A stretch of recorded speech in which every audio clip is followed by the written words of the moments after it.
There are one more operation, remove, in Jolt. Remove means if you want to remove a particular or selected field, that you can do using remove. Consider an input here, employee, phone number, name, birth date and role. I want to remove a role in a output. So what I will do, I will imitate my input like this, employee employee, to match a input. Then I will say pick up a role, this one, and then I'm specifying blank.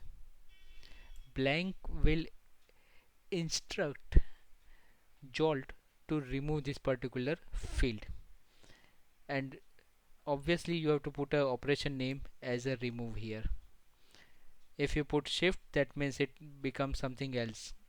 If you put remove, then only Jolt will try to remove this particular role.